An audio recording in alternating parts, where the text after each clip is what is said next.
Hello everyone, आप सभी का स्वागत है आज की इस क्लास में। मैं मिलिंद मिश्रा आप सभी का स्वागत करता हूं और आज की इस क्लास में हम पढ़ने वाले हैं भारत के पड़ोसी देशों के साथ जो सीमा रेखाएं हैं और जो उनके प्रमुख विवाद यानी कि डिस्प्यूट हैं उनको हम बेहतर तरीके से समझेंगे। आगे मैं वीडियो में आपको बताऊंगा कि ये नोट्स आपको कहां पर मिलेंगे। तो चलिए शुरुआत करते हैं इस बेहतरीन से क्लास की। हम शुरुआत करते हैं टॉपिक की रेड क्लिफ रेखा से। रेड क्लिफ रेखा की अगर मैं बात करूं तो ये भारत और पाकिस्तान के मध्य की एक सीमा रेखा है, यानी कि भारत पाकिस्तान के मध्य के बॉर्डर को हम क्या कह देते हैं, रेड क्लिफ लाइन कह देते हैं। जो सीमा रेखा है उसे हम रेड क्लिफ लाइन के नाम से जानते हैं। अगर मैं बात करूं रेड क्लिफ लाइन की कि भैया ये कब खींची गई थी, तो ये खींची गई थी सन 1947 में। किसके द्वारा? तो ये सर रेड क्लिफ के द्वारा खींची गई थी और इन्हीं के नाम पर इस सीमा रेखा का नाम क्या पड़ा, तो रेड क्लिफ लाइन पड़ा। इससे आप आसानी से याद भी कर सकते हैं कि सर रेडक्लिफ के द्वारा रेडक्लिफ लाइन खींची गई थी 1947 में भारत पाकिस्तान के मध्य। इतनी चीजें आपको क्लियर होंगी, ये सारी चीजें आपको क्लियर हो गई। अगर मैं बात करूं तो भारत जब हमारा आजाद हुआ था तो आप जानते हैं पहले अंग्रेजों का शासन हुआ करता था और पहले के समय में भारत में राजा महाराजाओं का शासन हुआ करता था। तो हर छोटे छोटे क्षेत्र पर दूसरे राजा हुआ करते थे। तो ऐसे करके भारत में लगभग 565 देसी रियासतें हुआ करती थथी। यानी कि आप कह सकते हैं रियासतें क्या होती हैं, देसी रियासतें, जहां राजा महाराजाओं का शासन होता है। एक पॉइंट ऑफ व्यू से आप ये कह सकते हैं कि भारत में कुल 565 राजा महाराजाओं का शासन हुआ करता था। तो जो ये भारत हमारा पूरा दिख रहा है ये छोटे छोटे टुकड़ों में बटा हुआ था। तो इनको एकत्रित करने का श्रेय सरदार वल्लभ भाई पटेल जी को जाता है, उन्होंने इसे एकत्रित किया। लेकिन 3 देसी रियासतें ऐसी थीं जो भारत में मिलने को तैयार न थी। जम्मू कश्मीर, जूनागढ़ और गुजरात, सॉरी, जम्मू कश्मीर, जूनागढ़ और हैदराबाद, ये 3 देसी रियासतें थीं जो भारत में मिलने को तैयार न थीं। अच्छा, अंग्रेजों ने जब भारत को आज़ाद किया तो इन देसी रियासतों के साथ 3 ऑप्शन दिए थे कि या तो आप भारत में मिल जाएं, या तो आप पाकिस्तान में मिल जाएं, या फिर एक स्वतंत्र देश का निर्माण कर लें। तो यहां पर बात आती है जम्मू कश्मीर की। जम्मू कश्मीर उन 3 देसी रियासतों में से एक था जो भारत में मिलने को तैयार नहीं था। तो भैया जम्मू कश्मीर के थे राजा हरि सिंह, और हरि सिंह की ये इच्छा थी कि वो जम्मू कश्मीर को एक स्वतंत्र राष्ट्र बनाएंगे, इंडिपेंडेंट कंट्री बनाएंगे। यानी कि जैसे भारत एक देश है, पाकिस्तान एक देश है, अमेरिका एक देश है, ऐसे ही जम्मू कश्मीर को मैं भी एक राष्ट्र बनाऊंगा, एक देश बनाऊंगा। लेकिन ये हरि सिंह को ये नहीं पता था कि इनका पड़ोसी देश पाकिस्तान बहुत ही क्या है, खराब देश है, पागलपन वाला देश है। तो क्या हुआ कि ये मिलने को तैयार नहीं थे। सरदार वल्लभ भाई पटेल जम्मू कश्मीर के राजा हरि सिंह से मिलने गए कि भैया तैयार हो जाओ, भारत में मिल जाओ, लेकिन ये तैयार नहीं थे। लेकिन तभी क्या होता है कि पाकिस्तान ने अपनी आतंकियों के द्वारा यहाँ पर घुसपैठ करा दी और घुसपैठ कराकर यहाँ तक घुस चुका था। ये लाइन आपको जो ब्लैक वाली दिख रही है, यहाँ तक पाकिस्तान घुस चुका था। जब पाकिस्तान यहाँ तक घुस चुका तो भैया राजा हरि सिंह डर गए, क्योंकि इतना कब्जा कर चुका है और थोड़ी ही देर में क्या करेगा, अगर 1-2 दिन और लेट किए तो पूरा जम्मू कश्मीर पाकिस्तान कब्जा कर लेगा। तो ये भागे भागे आए भारत में और जवाहरलाल नेहरू और सरदार वल्लभ भाई पटेल जी से मिले कि भैया हमारी मदद कर दीजिए, आप हमारे पड़ोसी देश ने हमारी मदद कीजिए, नहीं तो पाकिस्तान हमें कब्जा कर लेगा। तो सरदार वल्लभ भाई पटेल ने वहां पर चतुराई का प्रयोग किया। उन्होंने कहा यदि आप हरि सिंह अपने जम्मू कश्मीर को भारत में शामिल कर देते हैं तो मैं आपकी मदद कर दूंगा। तब हरि सिंह ने क्या किया था, हस्ताक्षर कर दिए थे। लेकिन हरि सिंह ने यह करने में बहुत देर लगा दी थी, इसलिए पाकिस्तान भैया यहां तक घुस चुका था। और जब जम्मू कश्मीर के इतने इलाके तक पाकिस्तान घुस चुका तो भैया ये वाला हिस्सा पाकिस्तान के कब्जे में आ गया। और यही जो हिस्सा है जो पाकिस्तान के कब्जे में आया था उसी को हम पीओके कहते हैं, यानी कि पाकिस्तान ऑक्युपाइड कश्मीर, यानी कि पाक अधिकृत कश्मीर। यानी कि पाकिस्तान ने कश्मीर के जिस भाग पर कब्जा कर रखा है उसे हम पीओके कहते हैं, पाकिस्तान ऑक्युपाइड कश्मीर। इतनी कहानी मैंने आपको सिर्फ ये पॉइंट बताने के लिए कही है। आई होप आपको समझ में आया होगा कि पीओके का निर्माण कैसे हुआ। तो इसी को हम पीओके कहते हैं, पाकिस्तान ऑक्युपाइड कश्मीर। कई साथी पहली बार सुन रहे होंगे, नाम कई बार सुना होगा, लेकिन वो जान नहीं पाए होंगे कि आखिर पीओके क्या है। तो पीओके वह भाग है जहां पर कश्मीर का वह भाग जहां पर पाकिस्तान का कब्जा है उसे हम पाकिस्तान ऑक्युपाइड कश्मीर कहते हैं। तो इतनी चीजें आपको क्लियर हो जानी चाहिए। तो भैया आज भी पाकिस्तान का कब्जा इस वाले क्षेत्र पर है जिसे हम पीओके कहते हैं। और अगर मैं बात करूं कि भारतीय सेना कहां पर तैनात होती है, क्योंकि ये तो बॉर्डर तो ये था, लेकिन क्या हुआ कि जब यहां पर कब्जा कर लिया पाकिस्तान ने तो भैया क्या हुआ कि यहाँ पर इस समय भारतीय सेना तैनात होती है। भारतीय सेना हमारी यहाँ पर तैनात होती है और ये भारत पाकिस्तान के मध्य की अनऑफिशियल लाइन है। इसे हम LOC कहते हैं, यानी कि इसका फुल फॉर्म होता है लाइन ऑफ कंट्रोल। परीक्षा में डायरेक्ट यहाँ से प्रश्न पूछा जाता है कि लाइन ऑफ कंट्रोल किन दो देशों के मध्य अनऑफिशियल लाइन है? तो आप कहेंगे भैया भारत पाकिस्तान के मध्य की ये रेखा है। भारतीय सेना यहीं पर वर्तमान में तैनात होती है, क्योंकि जो आगे का क्षेत्र है वहां पर वर्तमान में पाकिस्तान का कब्जा है। इतनी चीजें आपको क्लियर होंगी। अगर मैं बात करूं एक चीज के बारे में और, तो भैया एक है सियाचिन ग्लेशियर। यहां पर हम थोड़ा समझ लेंगे और नेक्स्ट पेज में बेहतर तरीके से समझेंगे। तो सियाचिन ग्लेशियर यहां पर आता है भैया, और ये नुब्रा नदी यहाँ पर निकलती है, यानी कि ये वाला जो क्षेत्र है यहाँ पर सियाचिन ग्लेशियर आता है और यहाँ से नुब्रा नदी निकलती है। ये भारत के अंतर्गत है। ये पहले एक विवाद हुआ करता था, आज भी विवाद है, लेकिन भारत का कब्जा यहाँ पर है 1984 के दौरान। अभी हम इसके बारे में आगे जानेंगे कि कब भारत ने इस पर कब्जा किया था। तो ये जान लीजिए कि सियाचिन ग्लेशियर यहाँ पर स्थित है। इतनी चीजें क्लियर करिए, अभी हम सियाचिन के बारे में और चीजें जानेंगे। अच्छा, ये जो पीओके है ये तो पाकिस्तान ने यहाँ पर कब्जा कर रखा है, लेकिन पाकिस्तान ने यहाँ पर क्या किया है कि इसे एक देश की तरह, मतलब क्या दिया है, एक देश माना है, आप कह सकते हैं। है तो ये पाकिस्तान के अंदर ही, लेकिन यहाँ का भी प्रधानमंत्री होता है और पीओके की भी एक राजधानी होती है, ये बात ध्यान रखिएगा। तो आपसे कभी परीक्षा में पूछा जाए कि पीओके की राजधानी क्या है, तो आप कहेंगे मुजफ्फराबाद। ऐसे जाने रखिए कि पीओके की राजधानी मुजफ्फराबाद है। वैसे और भी कोई कंट्री ये नहीं मानती ये कोई अलग देश है, लेकिन पाकिस्तान ऐसा मतलब रूल बनाए हुए है कि यहाँ पर इसकी राजधानी भी है और यहाँ एक प्रधानमंत्री भी होता है। इतनी चीजें आपको क्लियर होंगी। अब हम भारत पाकिस्तान के कुछ प्रमुख विवाद के बारे में जान लेंगे, जिनसे परीक्षाओं में अक्सर प्रश्न पूछ लिए जाते हैं। तो पहला विवाद आता है सरक्रीक विवाद। सरक्रीक विवाद क्या है भैया? तो ये गुजरात का तटीय क्षेत्र है सरक्रीक। यहाँ पर लगभग स्थित है, आप देखेंगे कच्छ के पास स्थित है सरक्रीक। तो आप देखेंगे कि सरक्रीक विवाद क्या है कि गुजरात का एक तटीय क्षेत्र है, यहाँ पर नमक उत्पादन होता है। मुख्यतः रूप से क्या होता है, तो नमक का उत्पादन होता है।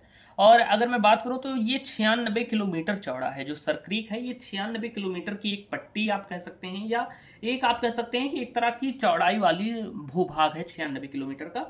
इसे लेकर भारत पाकिस्तान में विवाद है। तो आपसे कभी भी पूछा जाए कि सरक्रीक विवाद किन दो देशों के मध्य है, तो आप कहेंगे भारत पाकिस्तान के मध्य है सरक्रीक विवाद।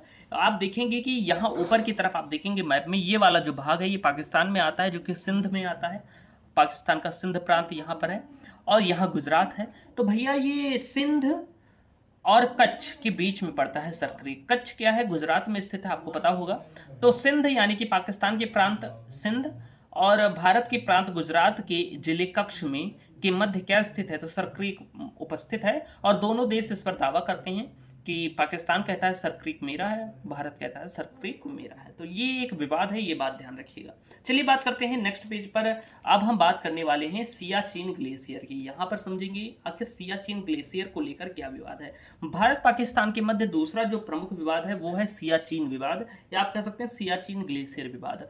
ये भैया जो सियाचिन है ये ट्रांस हिमालय की काराकोरम श्रेणी में स्थित है या उसका हिस्सा है, ये आपको पता होना चाहिए। आगे जब हम हिमालय को पढ़ेंगे, ट्रांस हिमालय को पढ़ेंगे, वहां पर हम इसके बारे में जानेंगे कि सियाचिन के बारे में एक बार दोबारा फिर पढ़ेंगे, तो वहां पर और डिटेल से जानेंगे। अगर मैं बात करूं तो ये भैया लद्दाख में स्थित है। जो सियाचिन है ये लद्दाख में स्थित है और वर्तमान में यहाँ पर भारत का कब्जा है। भारत के कब्जे की अगर मैं बात करूं तो 1984 में ऑपरेशन मेघदूत इसे भारत ने अपने नियंत्रण में लिया था। यानी कि 1984 के पहले क्या हुआ करता था कि यहाँ पर भी पाकिस्तानी सेना तैनात हुआ करती थी, आप कहेंगे आतंकी तैनात हुआ करते थे। लेकिन 1984 में भारत ने ऑपरेशन मेघदूत किया और उसके द्वारा भारतीय सेना ने पाकिस्तानियों को यहाँ से खदेड़ दिया उधर, और यहाँ पर भारत का कब्जा हो गया। तब से पाकिस्तान यही रटने में लगा है कि ये मेरा हिस्सा है, ये मेरा हिस्सा है, जबकि यह भारत का ही हिस्सा हुआ करता था। तो 1984 में ऑपरेशन मेघदूत के द्वारा, परीक्षा में डायरेक्ट प्रश्न पूछा जाएगा कि सियाचिन पर कब्जा भारत ने किस ऑपरेशन के द्वारा किया था, तो 1984 ऑपरेशन मेघदूत के द्वारा।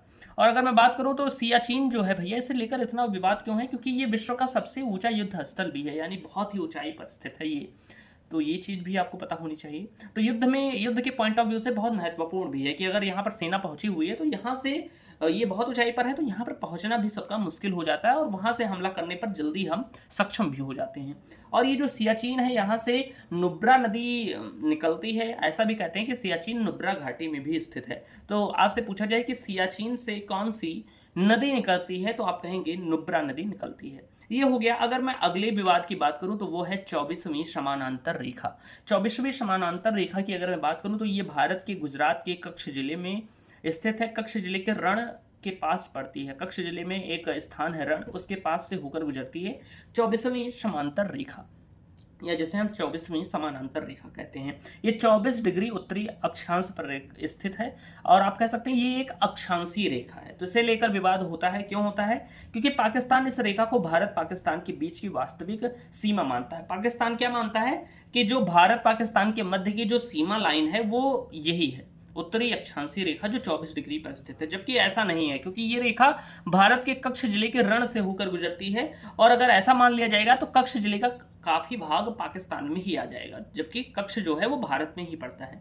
तो पाकिस्तान इस पर भी डिस्प्यूट है। डिस्प्यूट वो करते रहे, भिखारिस्तान डिस्प्यूट करे। अगर भिखारिस्तान जो है हमारा, या आप कह सकते हैं जो पाकिस्तान है, वो कुछ भी कह दे कि कल को कह दे ये राज्य मेरा है, तो क्या उसका हो जाएगा? कहने को तो मैं कह दूं कि ताजमहल मेरा है तो क्या मेरा हो जाएगा? ऐसे ही कहने की बात है। कहने को मैं कह दूं कि अमेरिका भी मेरा है, जापान भी मेरा है, मैं तुम्हें दे दूंगा, ऐसे कोई भी कह दे तो इससे कुछ नहीं होता है। जब तक जो लॉजिकल चीजें होती हैं वो लॉजिकल होती हैं, जो इलॉजिकल होती हैं वो इलॉजिकल होती हैं। तो कहने से कुछ नहीं होता। तो ऐसे ही पाकिस्तान ऐसा सपना देख रहा है कि ये जो 24वीं समानांतर रेखा है ये भारत पाकिस्तान के मध्य की लाइन है, जबकि ऐसा नहीं है। भारत इसे नहीं स्वीकार करता है, भारत इसे नहीं मानता। क्यों नहीं मानता? क्योंकि ये भारत के कच्छ जिले से होकर जाती है। अगर ऐसा हो गया तो भारत के कच्छ जिले का अधिकतम भाग भी पाकिस्तान में आ जाएगा। तो ये भी विवाद है। 3 विवाद प्रमुख हैं भारत पाकिस्तान के मध्य: सरक्रीक विवाद, सियाचिन विवाद और 24वीं समानांतर रेखा। क्योंकि इंपॉर्टेंट भी है, हमारा पड़ोसी देश है, हमारा दुश्मन देश है, हमेशा जला रहता है हमसे, तो इनसे परीक्षा में प्रश्न पूछना लाजमी हो जाता है परीक्षक का। तो यहाँ से प्रश्न पूछ लिए जाते हैं। इसके बाद मैं बात करता हूं अगली बात की, जो दूसरा हमारा सबसे प्रतिद्वंदी देश आप कह सकते हैं चाइना की। और चाइना की अगर मैं बात करूं तो भारत चाइना के मध्य मेक मोहन लाइन पड़ती है, जिसे हम मेक मोहन रेखा कहते हैं। आपसे कोई पूछे भारत तथा चीन के मध्य की सीमा रेखा को हम क्या कहते हैं, तो आप कहेंगे मैक मोहन लाइन कहते हैं। 1914 में ये खींची गई थी। भैया परीक्षा में पूछ लिया जाता है कि मैक मोहन लाइन कब खींची गई थी, तो आपको बताना होगा कि मैक मोहन लाइन 1914 में खींची गई थी। इतनी चीजें आपको क्लियर हो गई। तो आप देखेंगे भैया, अगर मैं बात करूं कि जब ये मेक मोहन लाइन खींची गई थी तो यहां पर खींची गई थी, ऐसे ऐसे करके पूरा ऐसे अरुणाचल प्रदेश पूरा ऐसे खींची गई थी। ये वाली लाइन जो लाल कलर की दिख रही है ये मैक मोहन लाइन है। लेकिन क्या होता है भैया कि आप जानते हैं 1962 में भारत चीन के मध्य युद्ध हुआ था, एक वार हुई थी, और इस वार के टाइम पंडित जवाहरलाल नेहरू भारत के प्रधानमंत्री हुआ करते थे। उस समय बहुत ही मैत्रीपूर्ण व्यवहार हुआ करता था भारत चीन के मध्य, लेकिन और एक नारा भी चला था हिंदू चीनी भाई भाई। लेकिन जो चीन था उसने विश्वासघात किया था भारत से, और भारत को धोखा भी दिया था। तो 1962 में अचानक उसने हमला कर दिया था, और एक युद्ध शुरू हुआ था जिसे हम क्या कहते हैं, भारत चीन युद्ध के नाम से जानते हैं। इस युद्ध में चीन विजयी हुआ था, क्योंकि धोखेबाजी से अचानक कोई हमला करेगा। और आप जानते हैं कि 1962 में अभी ज्यादा दिन हुए भी नहीं थे भारत को आजाद हुए, तो भारत उतनी अच्छी तरीके से सशक्त नहीं था और उतना तैयार नहीं था। सेना पर जवाहरलाल नेहरू जी ने उतना ज्यादा खर्च नहीं किया था, क्योंकि उनको विश्वास था कि जब हम मैत्रीपूर्ण संबंध स्थापित कर रहे हैं तो ऐसे दिक्कत नहीं होने वाली है। उनको क्या पता था कि चीनी धोखेबाज होंगी और वो भारत पर हमला कर देंगे। तो 1962 में ये हमला हुआ और इसमें चीन विजयी हुआ। और इसके अंतर्गत क्या हुआ कि चीन भारत के अंदर काफी दूर तक घुस आया था और उसने अक्साई चीन पर कब्जा कर लिया। तो भैया पहले जम्मू कश्मीर ये पूरा हुआ करता था, आज तो ये लद्दाख बन गया है, आधा से ज्यादा हिस्सा लद्दाख कर दिया गया है और उसे केंद्र शासित प्रदेश मान लिया गया है। लेकिन पहले ये पूरा लगभग चीन और कश्मीर ही हुआ करता था। तो आप देखेंगे ध्यान से कि कश्मीर के काफी दूरी तक क्या हो गया कि चाइनीज सेना जो थी वो घुस आई थी, और भैया चाइना ने इतने वाले क्षेत्र पर, ये ब्लैक लाइन जो है इसके ऊपर के क्षेत्र पर कब्जा कर लिया था। ये वाला इलाका क्या कहा जाता था, तो ये कहा जाता था अक्साई चीन, यानी कि इस वाले क्षेत्र को हम अक्साई चीन कहते थे, और इस पर चीन ने तभी कब्जा कर लिया था। और तब से इस वाले क्षेत्र को हम क्या कहते हैं, COK कहते हैं, यानी कि चाइना ऑक्युपाइड कश्मीर। जिस तरीके से इधर वाले क्षेत्र में POK है वैसे ही इधर COK है, क्योंकि आप जानते हैं हमारा भारत दाता है, एकदम दान बहुत ज्यादा देता है। यानी इधर पाकिस्तान को भी दे दिया और इधर चाइना को भी दे दिया, यानी कि हमने कोई सख्त कदम ऐसा नहीं उठाया, कभी हमने किसी दूसरे देश पर कब्जा नहीं किया है, लेकिन हमारे जमीन को अक्सर पड़ोसी देशों ने जब चाहा है तो कब्जा कर लिया है। ये बात आपको ध्यान देनी चाहिए। तो ये जो है भैया COK है, जिसे हम चाइना ऑक्युपाइड कश्मीर कहते हैं। चीन अधिकृत भारत, सॉरी यहां पर कश्मीर होगा, भारत नहीं, चीन अधिकृत कश्मीर, सॉरी कश्मीर, चीन अधिकृत कश्मीर, ये बात ध्यान रखिएगा। किसे हम क्या कहते हैं? चीन अधिकृत कश्मीर कहते हैं। इतनी चीजें आपको क्लियर हो गई। जैसे ही उसे हम पाकिस्तान अधिकृत कश्मीर कहते हैं, इसे हम चीन अधिकृत कश्मीर कहते हैं। यानी कि कश्मीर का वह हिस्सा जो चीन के कब्जे में आता है उसे हम COK कहते हैं। तो अगर देखा जाए भैया वर्तमान समय में, तो भारतीय सेना, क्योंकि ये वाला जो बॉर्डर लाइन थी मैकमोहन, यहाँ पर तो चीन का कब्जा हो गया क्योंकि चाइना तो यहाँ तक आ गया, तो यहाँ पर अब भारतीय सेना तैनात होती है भैया, जिसे हम LOAC कहते हैं या LAC भी कहते हैं। लाइन ऑफ एक्चुअल कंट्रोल इसका फुल फॉर्म होता है, यानी कि वास्तविक नियंत्रण रेखा। परीक्षा में आपसे डायरेक्ट प्रश्न पूछेगा कि वास्तविक नियंत्रण रेखा किन देशों के मध्य में है, तो आप कहेंगे भारत और चाइना के मध्य। तो इतनी बातें आपको क्लियर हो जानी चाहिए। मैंने बहुत ही बेहतर तरीके से ये सारी चीज़ें बताई हैं। अच्छा, मैं नोट्स का बता दूं कि आपको ये नोट्स कहाँ पर मिलेंगी। तो मेरे टेलीग्राम चैनल पर मिलेंगी, जिसका नाम है study with Milind. Description box में उसकी लिंक है, आप वहाँ से ज्वाइन कर सकते हैं बेहतर तरीके से। अब इसके बाद मैं बात करूँ साथी, तो हम कुछ और चीज़ें जान लें कि जो ये मैकमोहन रेखा थी, ये मैकमोहन रेखा भारत और तिब्बत के बीच शिमला समझौता 1914 के आधार पर खींची गई थी। 1914 में हुआ था शिमला समझौता, और उसी के आधार पर ये मैकमोहन लाइन खींची गई थी भारत और तिब्बत के मध्य। तिब्बत भैया पहले एक अलग देश हुआ करता था, लेकिन आप जानते हैं कि चीन विस्तारवादी नीति पर काम करता है। वो यही चाहता है कि आसपास के जो पड़ोसी देश हैं उस पर वह कब्जा कर ले। तो ऐसे ही करके उसने तिब्बत पर भी कब्जा कर लिया। ऐसे ही आप देखेंगे जम्मू कश्मीर का एक भाग उसने कब्जा कर लिया। अगर हम देखें तो जम्मू कश्मीर के अधिकतर भाग पर कब्जा ही है और कुछ ही भाग हमारे पास है। तो आप देखेंगे मतलब बहुत सारे भाग पर कब्जा है दूसरे देशों का। तो ये चीजें हो गई। तो शिमला समझौता के तहत 1914 में मैकमोहन लाइन खींची गई थी। ये बात आपको ध्यान रखनी चाहिए। हमने बात पहले भी कर चुका हूं, लेकिन फिर से बता देता हूं कि भारत चीन के मध्य जो सीमा है, उससे जो भारतीय राज्य साझा करते हैं वो है लद्दाख। लद्दाख एक केंद्र शासित प्रदेश है, ये ध्यान रखिएगा, राज्य नहीं है। लद्दाख, हिमाचल प्रदेश, उत्तराखंड, सिक्किम, अरुणाचल प्रदेश, ये जो देश हैं ये जो राज्य हैं वो चीन के साथ सीमा साझा करते हैं। चीन के साथ भारत की सीमा की लंबाई 3488 किलोमीटर है। ये बात अभी आपको ध्यान रहनी चाहिए। इसके बाद हम बात करते हैं भारत चीन विवाद के बारे में। तो भैया भारत चीन के मध्य एक विवाद है जिसे हम डोकलाम विवाद कहते हैं। डोकलाम एक क्षेत्र है या पठार आप कह सकते हैं, जो कि चुंबी घाटी के पास पड़ता है। 2017 में यह विवाद हुआ, और यह विवाद 3 देशों के मध्य है। वैसे तो हम भारत चीन विवाद कहते हैं, लेकिन मुख्यतः ये भारत, भूटान और चीन के मध्य का विवाद है। यानी भूटान कहता है ये मेरा है, भारत कहता है ये मेरा है, और चीन कहता है ये मेरा है। तो ये भी एक विवाद बना हुआ है। 2017 में इस विवाद की शुरुआत हुई थी। उम्मीद है इतनी चीजें आपको समझ में आई होंगी। इसके बाद मैं डोरंड रेखा की बात करूं तो डोरंड रेखा एक इंपॉर्टेंट हो जाता है। अगर मैं बात करूं तो पहले जब भारत अफगानिस्तान के मध्य ये रेखा आती थी, यानी कि जब भारत आजाद हुआ था तो भारत अफगानिस्तान के मध्य ये रेखा आई थी। लेकिन POK पर पाकिस्तान का कब्जा होने के बाद, यानी कि जो POK है यानी कि पाकिस्तान ऑक्युपाइड कश्मीर है, उधर जब पाकिस्तान का कब्जा हो गया भैया, तो तब से ये पाकिस्तान तथा अफगानिस्तान के मध्य आती है। अब आप देखेंगे कि यहीं पर छोटी सी हल्की सी 106 किलोमीटर की लाइन पड़ती थी अफगानिस्तान से। अब क्योंकि वर्तमान में ये POK के मध्य में आता है, या आप कह सकते हैं उसके अंतर्गत आता है, वो POK किसके कब्जे में है? पाकिस्तान के कब्जे में है। तो जब इस वाले क्षेत्र पर भारत का अभी नियंत्रण नहीं है, हालांकि हम मैप में दिखाते हैं, हम मानते हैं, लेकिन वर्तमान में अगर देखा जाए तो पाकिस्तान के अंतर्गत है। तो इसलिए हम कह देते हैं कि पाकिस्तान और अफगानिस्तान के मध्य क्या है? डोरंड रेखा है। ये बात ध्यान रखिएगा। तो आपसे परीक्षा में पूछा जाए कि डोरंड रेखा किन 2 देशों के मध्य है, तो पहले भैया भारत और अफगानिस्तान के मध्य आती थी, लेकिन वर्तमान में पाकिस्तान तथा अफगानिस्तान के मध्य में आती है। क्यों आती है? क्योंकि POK के कारण ऐसा हुआ है। ये चीजें आपको क्लियर होगी। भारत नेपाल विवाद के बारे में बात करूं तो पहले हमारे बहुत ही अच्छे संबंध रहे हैं नेपाल के साथ, सांस्कृतिक रूप से भी अच्छा संबंध रहा है, लेकिन कुछ समय से ये थोड़ा चाइना से इन्फ्लुएंस हो गए हैं, उनकी बातें मानने लगे हैं, और इसके कारण कुछ विवाद भी हैं। आप देखेंगे लिपुलेख दर्रा विवाद है, काला पानी विवाद है, और लिम्पियाधुरा विवाद। ये 3 विवाद हैं जो भारत नेपाल के मध्य हैं। ये जो लिपुलेख दर्रा है ये कहाँ पर पड़ता है? तो उत्तराखंड के पिथौरागढ़ के पास में पड़ता है ये वाला दर्रा। और यहाँ पर आप देखेंगे तो इसे लेकर क्या है कि विवाद चलता है कि नेपाल कहता है कि ये मेरे अंतर्गत में आता था, लेकिन भारत कहता है ये हमारे अंतर्गत में है। तो इसे लेकर भारत नेपाल के मध्य विवाद है। बहुत ज़्यादा इंपॉर्टेंट नहीं है, लेकिन ध्यान रखिएगा, अगर पूछ लिया जाए तो ध्यान रहना चाहिए।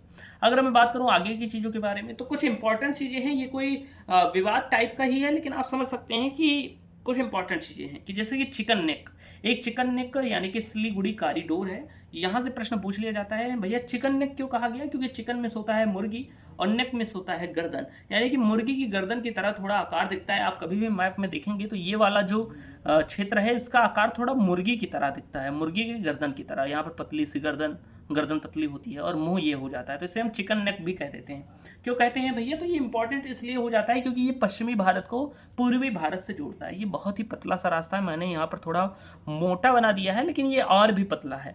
और इसी वाले क्षेत्र को हम क्या कहते हैं? चिकन नेक कहते हैं, क्योंकि ये गर्दन की तरह दिखता है और इधर सिर हो गया, ये गर्दन हो गई, तो इसे हम चिकन नेक कहते हैं। दूसरा नाम सिलीगुड़ी कॉरिडोर है, ये बात ध्यान रखिएगा। ये क्यों इंपॉर्टेंट है? तो ये भैया 26 किलोमीटर का रास्ता है जो पश्चिमी भारत को पूर्वी भारत से जोड़ता है। आप कभी भी मैप में देखेंगे, मैं यहाँ पर बात करूँ तो ये हो गया हमारा पूर्वी भारत, ये हो गया पश्चिमी भारत। तो भैया इन दोनों को ज्वाइंट कौन करता है? सिर्फ यही पतला सा क्षेत्र, यहाँ पर भी मोटा बना है लेकिन पतला सा क्षेत्र है, यही जोड़ता है एक दूसरे को रास्ते से। इसलिए भारत के लिए ये बहुत ही इंपॉर्टेंट है और इसीलिए जो आसपास के देश हैं वो भी इस पर कब्जा करना चाहते हैं, यानी इसे कहते हैं ये हमारे में है, जैसे कि नेपाल कहता है, भूटान और चीन। तो ये रास्ता बहुत इंपॉर्टेंट है क्योंकि नेपाल भूटान और चीन से जुड़ता है। इधर नेपाल हो गया, इधर भूटान हो गया।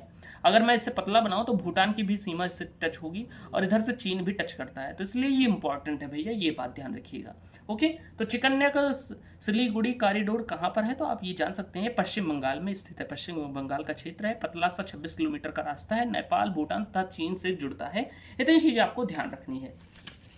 तो आपको ये ध्यान रखना है कि जो चिकन नेक सिलीगुड़ी कॉरिडोर है ये पश्चिमी भारत को पूर्वी भारत से जोड़ता है। ये भी आपको समझ में आ गया होगा। 3 बीघा गलियारा कॉरिडोर की अगर मैं बात करूं तो भारत तथा बांग्लादेश के मध्य का समझौता है 3 बीघा गलियारा कॉरिडोर, यानी कि एक 3 बीघा की जमीन है। जैसे 2011 में जब शेख हसीना वहाँ की प्रधानमंत्री हुआ करती थी और मनमोहन सिंह भारत के प्रधानमंत्री थे, मनमोहन सिंह जी भारत के प्रधानमंत्री थे, तो तभी ये समझौता हुआ था और भारत ने 99 वर्षों के लिए यह 3 बीघा गलियारा कॉरिडोर बांग्लादेश को किराए पर दे दिया था। तो आपको ये ध्यान रखना चाहिए कि जो 3 बीघा गलियारा कॉरिडोर समझौता है किन देशों के मध्य है? तो आप कहेंगे भारत बांग्लादेश के मध्य में है। कौन किसने किसने किया था? तो शेख हसीना और मनमोहन सिंह ने किया था। 99 वर्षों के लिए ये गलियारा किसको दिया गया है? तो बांग्लादेश को दिया गया है।